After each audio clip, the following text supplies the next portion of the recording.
शाम को पार्टी में जाने से पहले मेरी दीदी रोजी ने मुझसे पूछा, भैया इस मिनी स्कर्ट में मैं कैसी लग रही हूँ? पार्टी में जा रही हूँ, मस्त लग रही हूँ या नहीं? मैंने कहा, अरे यार तू तो पूरा माल लग रही है, मस्त माल लग रही है। मैंने ऐसा कहा और रोजी मुस्कुराने लगी, कहने लगी, थैंक्स यार भैया, बस अब मेरे साथ चलो क्योंकि मुझे पार्टी में जल्दी पहुंचना है। मधु लव स्टोरीज चैनल पर ये कहानी आप सुन रहे हैं। कहानी भाई बहन की है, बड़ी प्यारी कहानी है। मेरा नाम वरुण है। मेरी दीदी का नाम रोजी है। रोजी मेरे से छोटी है। वैसे मेरी शादी हो चुकी थी और मेरी शादी में रोज़ी ने धूम मचा के रख दी थी। वो इतना नाची थी कि नीचे से उसका लहंगा भी फट गया था। कई बार ऐसा होता है कि नाच-नाच कर ड्रेस फट ही जाती है। मैंने उस समय भी रोज़ी से कहा था, "अरे यार! तू तो काफ़ी मस्त है।" डांस कर के लहंगा भी फाड़ डाला। वो कहने लगी, "अरे! भाई की शादी है तो नाचना तो था ही, लहंगे तो और आ जाएँगे।" बस ऐसे ही हम दोनों में बातें चलती रहती थी। एक बार की बात है, मेरी वाइफ़ रेखा मायके गई हुई थी। मम्मी-पापा बड़े भैया के पास जयपुर गए हुए थे। मैं घर पर था और रोज़ी भी घर पर थी। रोज़ी कॉलेज में पढ़ती है, हालाँकि मैं जॉब करता हूँ।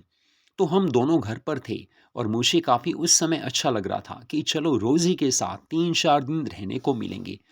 तो मैं ऑफिस जाने लगा था, तभी रोज़ी मुझसे कहने लगी, वरुण भैया छोटा-सा काम है, करोगे?" मैंने कहा, "अरे यार! तेरा काम तो मैं ज़रूर करूँगा।" वो मुस्कुराकर कहने लगी, "तुम भी ना बस।" मैंने कहा, "अरे यार! मैंने यही बोला है कि तेरा काम ज़रूर करूँगा, तू काम बोल।" तो वो कहने लगी, "बस वरुण भैया कल मेरी फ्रेंड की बर्थडे पार्टी है, होटल में जाना है, वहीं सेलिब्रेशन है, आपको साथ चलना होगा। लेकिन छोटा-सा काम और है।" मैंने कहा, "अरे यार! वो भी बता दे, जो काम है एक ही बार बता दे।" वो कहने लगी, "मुझे 2 ड्रेसेस चाहिए, एक तो मैं कल डाल कर जाऊँगी और दूसरी उस फ्रेंड के लिए चाहिए जो मेरी क्लोज़ फ्रेंड है। बस 2 ड्रेसेस मुझे आप ही दिलवाएँगे।" मैंने कहा, "अरे यार! दिलवा दूँगा, तू प्यारी बहन है।" तो वो मुझे कहने लगी, "अब तो भाभी भी घर पर नहीं हैं, आपका फ़ायदा है।" मैं उसे देखकर मुस्कुराने लगा। मैंने कहा, "हाँ, फ़ायदा तो है लेकिन वो सब तेरे ऊपर है।" तो वो कहने लगी, "बस यार ड्रेस दिलवा दे।" तो मैंने कहा, "हाँ, फ़िलहाल तो मैं ऑफ़िस जा रहा हूँ, लेकिन वापसी पर शाम को बात करेंगे।" मैं ऑफ़िस आ गया था, लेकिन मुझे पता था कि अब तो रोज़ी को ड्रेसेस दिलवानी ही पड़ेंगी क्योंकि वो मेरी प्यारी बहन थी और मुझे करना भी था। तो बस शाम को जल्दी मैं घर आ गया था। उससे पहले रोज़ी कॉलेज से वापस आ चुकी थी। रोज़ी ने उस समय जीन्स टॉप डाला हुआ था। मैंने पहली बार उसे पूरे प्यार भरी नज़रों से देखा क्योंकि आमतौर पर ऐसा होता था। मैं घर पर आता था तो मेरी वाइफ़ रेखा और मम्मी-पापा ही सामने होते थे। रोज़ी अपने फ्रेंड्स के साथ कहीं न कहीं घूमने गई होती थी, लेकिन आज घर पर कोई नहीं था। इस कारण रोज़ी घर पर ही थी। उस समय जीन्स टॉप में वो इतनी क्यूट लग रही थी कि मैंने उसे गले से लगा लिया। फिर मैंने उससे बोला, "चल यार, तेरे लिए ड्रेसेस लेकर आते हैं।" तो वो कहने लगी, "अरे वरुण भैया थोड़ा बैठो तो सही, अभी ऑफ़िस से आए हो, थोड़ा फ्रेश हो लो और आपके लिए कोल्ड ड्रिंक या चाय जो भी आप बोलते हो लेकर आती हूँ।" मैंने कहा, "मुझे तो जूस पीना है, ऑरेंज जूस पीना है और बड़े ऑरेंजेस का जूस पीना है।" वो मुस्कुराकर कहने लगी, "फ़िलहाल तो आपको कोल्ड ड्रिंक ही मिलेगी, जूस की बात तो बाद में करेंगे।" मैं समझ चुका था कि अब तो मुझे जूस ज़रूर मिलेगा। वो कोल्ड ड्रिंक लेकर आ गई थी, हम दोनों बैठे बातें करने लगे। फिर मैंने उससे पूछा, "बताओ यार, कितनी महँगी स्कर्ट चाहिए?" वो कहने लगी, "महँगी की बात नहीं है, बस पसंद आनी चाहिए। हो सकता है 2000 वाली पसंद आ जाए और हो सकता है 5000 वाली पसंद आए, ये तो जाकर ही पता चलेगा।" फिर हम दोनों आधा घंटा बातें करते रहे। फिर मैंने उसे बाइक पर बैठाया और हम दोनों शॉपिंग के लिए चले गए थे।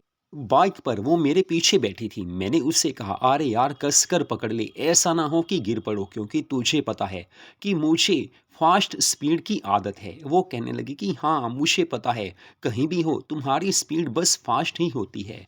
तो उसने मुझे कसकर पकड़ लिया था। आगे वो जगह भी आ गई थी जहाँ से हमें शॉपिंग करनी थी। एक महंगे वाले शोरूम में रोज़ी को मैं लेकर गया था। वहाँ पर सभी ड्रेसेस मिलती थी, चाहे लहंगा चोली हो, चाहे साड़ी हो, चाहे मिनी ड्रेसेस हों, हर तरह की वैरायटी और हर तरह की ड्रेसेस वहाँ पर मिलती थी। रोज़ी को मैं अंदर लेकर गया तो रोज़ी देखकर कहने लगी, "वाओ यार भैया, ये तो काफ़ी मस्त शोरूम है।" मैंने कहा, "अरे यार तू भी तो मस्त है, तेरे लिए ड्रेस लेनी है तो यहीं से लेंगे।" बस हम ड्रेसेस देखने लगे थे। रोज़ी दीदी ने अपनी सहेली के लिए गोल्डन और रेड कलर की मिनी ड्रेस ली थी, लेकिन अपने लिए रोज़ी ने रेड कलर की स्कर्ट और वाइट कलर की टॉप ली थी। टॉप बटन्स वाली थी, इतनी प्यारी, इतनी मस्त कि मैं तो देखकर हैरान हो गया था। लेकिन फ़िलहाल तो अभी ड्रेस ली थी, लेकिन अभी रोज़ी को घर जाकर ट्राई करना था। और भी काफ़ी कुछ हमने लिया था। रोज़ी को अपना पर्सनल भी काफ़ी कुछ लेना था और मुझे पता था कि उसे वो लेना ही है। मैंने सारा खर्चा किया था। फिर हम खाने-पीने लगे थे।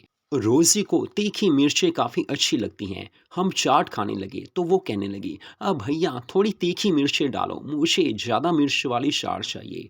तो वो जिनसे हम चाट खा रहे थे, वो रोज़ी को देखकर कहने लगे, "मैडम चिंता मत कीजिए, हम सब कुछ तीखा ही करेंगे।"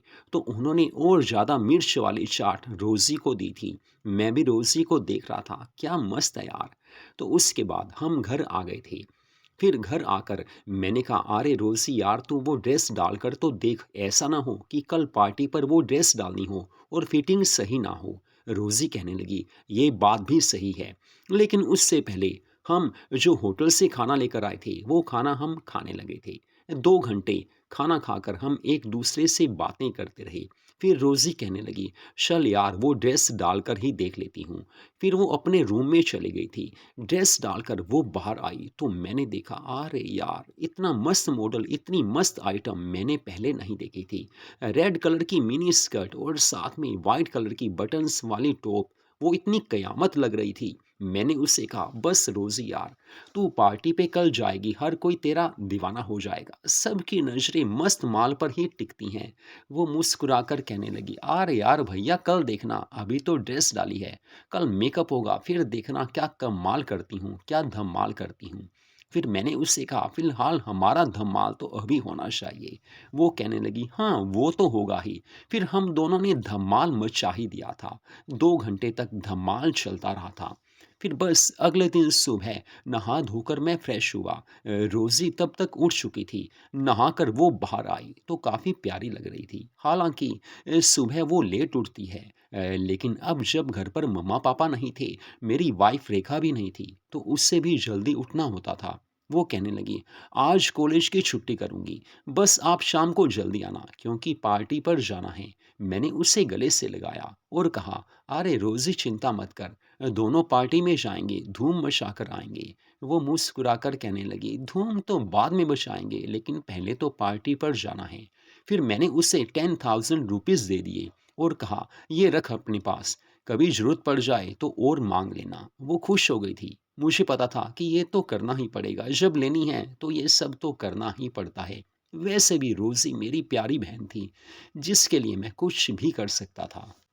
हालाँकि ऑफ़िस में मैं चला गया था, लेकिन मुझे तो शाम का ख़्याल था क्योंकि शाम को पार्टी थी। रोज़ी के साथ मुझे उसकी क्लोज़ फ्रेंड की पार्टी में जाना था, बर्थडे पार्टी में जाना था। शाम को 4 बजे मैं घर पे आ गया था क्योंकि मुझे पता था कि अगर लेट आऊँगा तो रोज़ी बुरा मानेगी और हो सकता है वो ना भी दे, लेकिन मुझे तो लेनी थी। बस मैं फ्रेश हो चुका था, फिर हम दोनों चाय पीने लगे। 6 बजे हम पार्टी के लिए घर से निकल पड़े थे। रोज़ी ने वही रेड ड्रेस और वाइट कलर की टॉप डाली हुई थी। इतनी क्यूट वो लग रही थी। मेकअप करते-करते रोज़ी ने पौना घंटा लगा दिया था। यानी कि पूरा रेडी होने में उसने 1 घंटे से ज़्यादा का टाइम लगा दिया था। लेकिन वो इस समय मस्त लग रही थी, ज़बरदस्त लग रही थी। मैंने उससे कहा, "अरे यार! तेरी जैसी कोई गर्लफ्रेंड मिली नहीं, अगर मिल जाती तो मज़ा आ जाता।" वो कहने लगी, "मैं गर्लफ्रेंड से कम हूँ क्या? तू मुझे ही गर्लफ्रेंड बना ले।" मैंने कहा, "अरे यार! वो तो हम दोनों दोस्त हैं ही, भाई-बहन में दोस्ती भी होती है, प्यार भी होता है, मैं कभी भी तेरी ले सकता हूँ।" वो कहने लगी, "देखो, दोस्ती में, प्यार में और भाई-बहन के प्यार भरे रिश्ते में सब चलता है, एक-दूसरे की हेल्प करनी ही होती है।" उसके बाद मैंने गाड़ी घर से बाहर निकाल ली थी। रोज़ी मेरे साथ बैठ चुकी थी क्योंकि होटल में जाना था। बाइक पर जाकर अच्छा नहीं लगता। गाड़ी जब घर में है तो गाड़ी पर ही जाना चाहिए। मैं और रोज़ी हम दोनों उस होटल में चले गए थे जहाँ पर उसकी क्लोज़ फ्रेंड निधि की बर्थडे पार्टी थी। अंदर गए तो देखा पूरी तरह से पार्टी में धूम मची हुई है। हम थोड़ा सा लेट हो गए थे, लेकिन फिर भी अभी गेस्ट आ ही रहे थे। तो मैंने देखा निधि काफ़ी प्यारी लग रही है। रोज़ी की फ्रेंड निधि को रोज़ी ने वो ड्रेस गिफ्ट में की थी जो हम उसके लिए लेकर आए थे। हम खाने पीने लगे, लेकिन उसके बाद देखा कि रोज़ी के कुछ दोस्त ऐसे थे जो उससे मिलना चाहते थे। मैं एक और जाकर बैठ गया और रोज़ी को देखने लगा। अब यहाँ पर मुझे कोई जानता तो था नहीं। मैंने सोचा फिर सोफे पर बैठकर ही सब नज़ारा लेते हैं। मैंने देखा काफ़ी गर्ल्स काफ़ी क्यूट बनकर आई थी। वैसे भी पार्टीज़ में सब कुछ मस्त होता है, हर कोई दिखाता ही है, लेकिन रोज़ी तो कुछ खास ही नज़ारे दिखा रही थी और मेरी नज़रें रोज़ी पर ही थी। मेरी प्यारी दीदी है वो। केक काटने का वक्त भी आ गया था। वो सब कुछ हुआ, उसके बाद डांस कंपटीशन भी हुआ था। मैंने रोज़ी के साथ डांस किया था और डांस में रोज़ी ने क्या यार धमाल किया था, मज़ा आ गया था। वैसे भी डांस के समय कोशिश तो हर कोई कर ही लेता है। फिर रोज़ी मुझे कहने लगी, बस 10 मिनट में आई, कुछ दोस्त हैं जो अलग से मिलना चाहते हैं। मैंने कहा बॉयफ्रेंड होंगे? वो कहने लगी कि हाँ यार, बस तुम्हें पता है कि ये सब कुछ करना ही पड़ता है। तो आधे घंटे के लिए रोज़ी ना जाने कहाँ चली गई थी, वापिस आई। उसके बाद 1 घंटा हम होटल में रुके थे। तो देर रात हम घर में पहुंचे थे। उस समय रोज़ी काफ़ी क्यूट लग रही थी। बर्थडे पार्टी में हम धूम मचा कर आए थे। पूरी मस्ती से हमने बर्थडे पार्टी एंजॉय की थी। काफ़ी गेस्ट ऐसे भी थे जो आपस में पूरी मस्ती कर रहे थे। रोज़ी से भी काफ़ी लोगों ने डांस के समय मस्ती की थी। बर्थडे पार्टी में यही सब कुछ होता है। लेकिन अब घर में आकर हम थोड़े थक से गए थे। मैंने रोज़ी से कहा कि अब थकावट तो धूम मचाकर ही दूर होगी। वो कहने लगी, हाँ यार, वो तो मुझे पता है। जब तुम मेरे लिए इतना कर रहे हो तो धूम तो मचेगी ही। लेकिन फिलहाल हम कॉफ़ी पीने लगे। कॉफ़ी पीने से कुछ थकावट दूर हुई। फिर हम दोनों बेडरूम में आ गए थे। मूवी हम देखने लगे। रोमांटिक मूवी थी, काफ़ी अच्छा लग रहा था। फिर रोज़ी कहने लगी, अब तो तूफ़ान आने ही वाला है। मैंने कहा, अरे यार, तूफ़ान तो आ ही गया, बस मैंने डाल दिया था। उस समय इतना अच्छा लगा कि बता नहीं सकता। जी भरकर उसने मुझे अपना बनाया था। मैंने उसे पूरा प्यार दिया था। भाई-बहन के प्यार भरे रिश्ते में एक-दूसरे को समझना ही चाहिए। मैंने कोई कमी महसूस उसे होने ही नहीं दी और उसने भी अपनी ओर से पूरी कोशिश की थी कि मैं खुश रहूं। तो हम दोनों एक अच्छी सोच से एक दूसरे की हेल्प कर रहे थे। वो दे रही थी, मैं ले रहा था, क्योंकि प्यार मोहब्बत में, प्यार भरे रिश्ते में और पारिवारिक रिश्तों में एक दूसरे की हेल्प करनी ही होती है। लेकिन रोज़ी ने उस दिन तो धूम मचा दी थी और उसके बाद तो हमेशा के लिए हम एक दूसरे का ध्यान रखने लगे थे। ज़िंदगी में ये मौके कभी-कभी आते हैं, लेकिन एक बार ऐसा मौका मिल जाए, उसके बाद तो धूम मचाई ही जा सकती है। तो मधु लव स्टोरीज़ चैनल पर इस कहानी को आपने सुना। ऐसी प्यारी कहानियों को सुनने के लिए हमारे चैनल को सब्सक्राइब ज़रूर कीजिए। हर रोज़ हमारे चैनल पर आपको ऐसी कहानियाँ सुनने को मिलती रहेंगी।